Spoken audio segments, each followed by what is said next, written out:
I want to limit the closing speech to a minute and a half, but one question that I would like to ask. We've got another leadership contest going ahead this couple of weeks. So who would suit UKIP most? Johnson or Hunt? So, Mike, you go first. On your closing and the reason why Boris would suit UKIP or Hunt. The reason I would back Boris, and I couldn't give a monkey's really because he's a Tory, and I've never voted Tory in my life and I never will. But Boris knows how desperate the Tories are to get Brexit because they know the party's finished if they don't. And they know waiting around the corner is Mr Farage and his boys and the huge Tory donors. So Boris will do the deal. I've heard today that he's talking about proroguing Parliament if he has to. I don't think that will happen, but I think Boris is the boy that's going to do it. Hunt's like he's always been the same. He's like a rabbit in the headlights. Well, he was useless in the NHS as well, wasn't he? So Boris is the boy for me. Bumbling idiot. He'll get through there. He'll get Brexit through. Then the Tories will get rid of him. And why we should vote for you?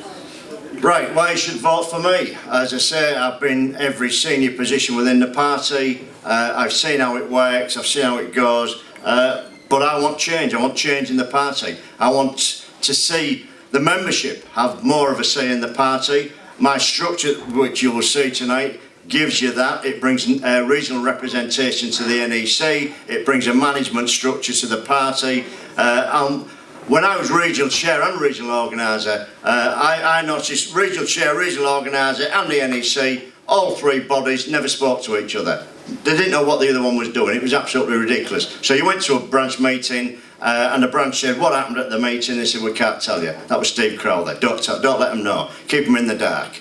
Keep them in the dark. So, you know, we need to change that. That information has to go from head office down to branch and branch back up to head office. That's the only way we can run this party. We have to change the structure, we have to change the NEC, and we have to start winning. I can do that. I can win this. I can win council elections, and we can go through on to Westminster elections. I believe I can win those as well. I want you to vote for me if you want to change. If you want to carry on doing what you're doing, you're going into oblivion. If you want change, if you want success, then vote for me.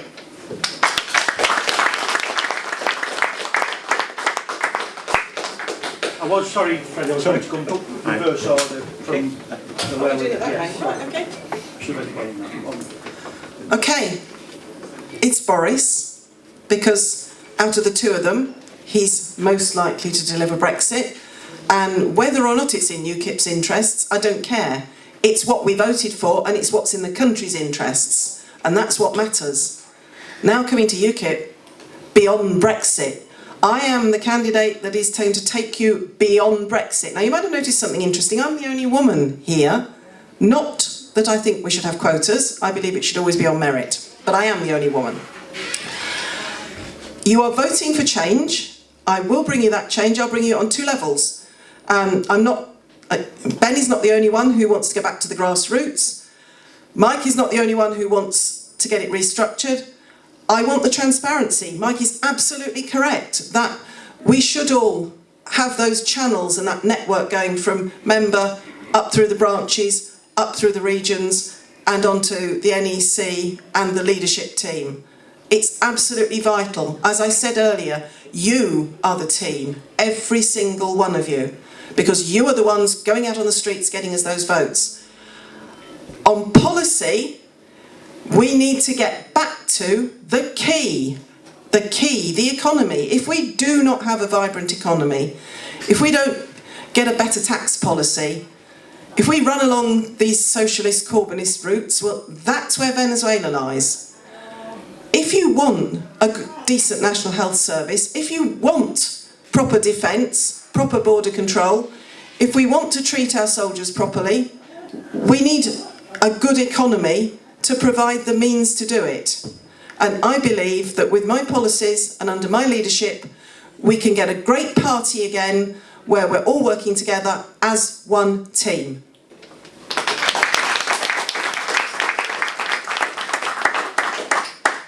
Okay, so to answer the question about Boris or Hunt, wow, what a crap decision we've got in front of us there. I think the only thing I would say is I would have to edge towards Boris, because he does, you know, he's definitely talking about the, you know, leaving the EU on the 31st October, and regardless of any party politics, we all believe in that, we all want out. I mean, it just depends on how that out looks when we get there. But I would back Boris to start with. But anyway, forget Boris, we've got a much more important election in front of us, which is our very own.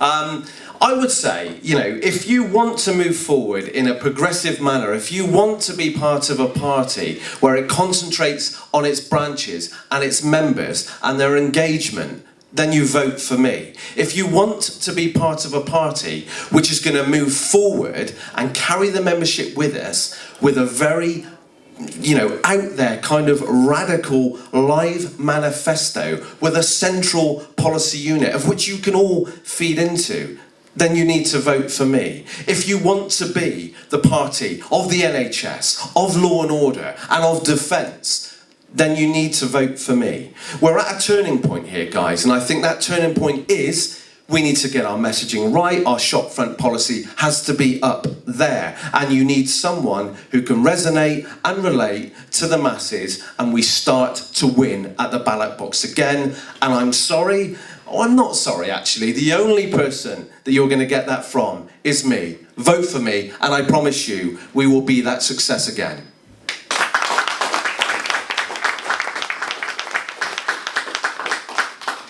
There is very little wrong with UKIP's manifesto.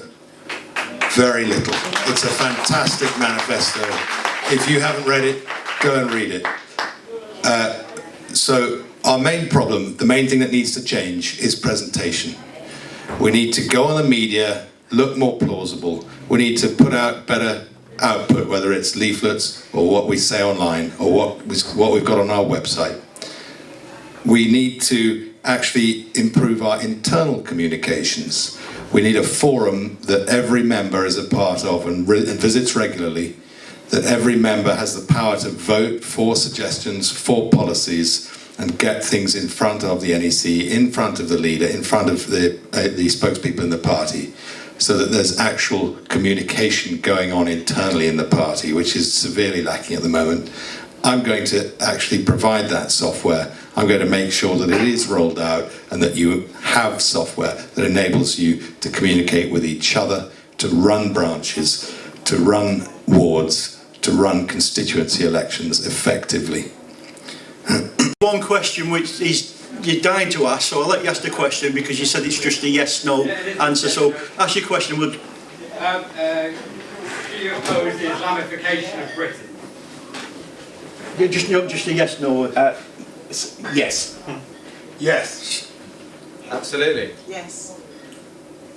Is it happening? I don't know. It's not happening where I am. Islamification, everybody keeps talking about it. We spent most of the night talking about it. Well, we should be talking about policies in the future of this party. Okay, we've got some raffle prizes to give out first. Talking on the street. Who's been doing that really well for UKIP recently? Carl Benjamin has been out there with a microphone and a speaker, sitting in villages and towns all across the southwest, showing how it's done. We used to do that. We need to do more of that. We need to go out and talk to people and convince them of our point of view and our politics. Look at what he does. Go and do it. Go and speak to people. Get out there, get known, and get elected.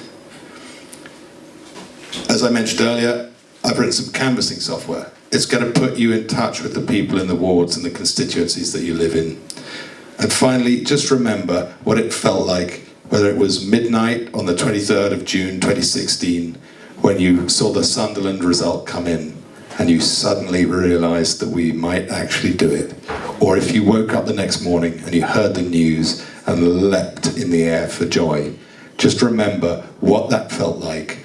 Remember that we can win again. It took years to get there. It will take years possibly to get there again. But hard work, good organisation, and the right goals will get us there.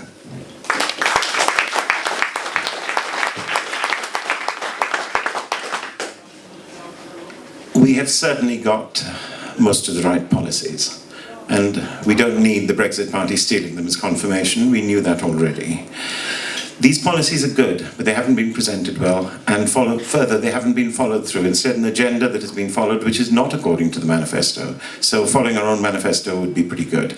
And this is something which would certainly happen under my leadership.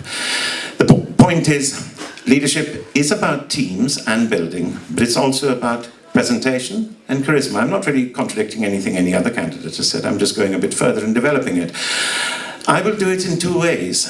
The frontman job presentation. One to be done with a certain degree of accuracy, perhaps hitherto missing. Directness. Making sure that everyone understands that some eggs are going to be broken in order to make that omelette. But also with passion. The very first hustings I attended, which was in the southwest in Tiverton and Devon, I happened to be trying to arrange fundraising for UKIP in Thanet, which is right the other side of Britain, right in the southeast corner. So I drove across all of Britain that evening, and this is very relevant because it meant that I arrived slightly late for the Southwest hustings, but I had the benefits of a beautiful sunset. But the sun really not setting, it was going down below the trees. And I must confess, and some of you may think of this as a weakness, I think of this as a strength. I pulled the car over, and actually there were tears in my eyes, and I didn't want to drive with that, because this is what we were fighting for. This beautiful England, this Jerusalem, and it's going to go, and we're the only ones who'll do it. So turning and saying, somebody else will handle it, don't worry. We can't do that. We have no option. I have nothing to offer in that way but blood, tears, toil and sweat. And yes, that one's nicked, I'm afraid, but from someone rather more worthy than the Brexit Party. We've got to do the right thing. We've got to be seen to be doing the right thing, and we're an inspiration for many. We will revisit that spirit of the 23rd and 24th of June. Thank you so much for staying on in UKIP, as I have. We will win because we must, and we must prevail. Thank you so much. One question which you're dying to ask, so I'll let you ask the question because you said it's just a yes/no answer. So ask your question. Do you oppose the Islamification of Britain? Yeah, just a yes/no. Yes. Yes. Absolutely. Yes. Is it happening? I don't know. It's not happening where I am. Islamification, everybody keeps talking about it. We spent most of the night talking about it. Where we should be talking about policies in the future. Okay, we've got some raffle prizes to give out for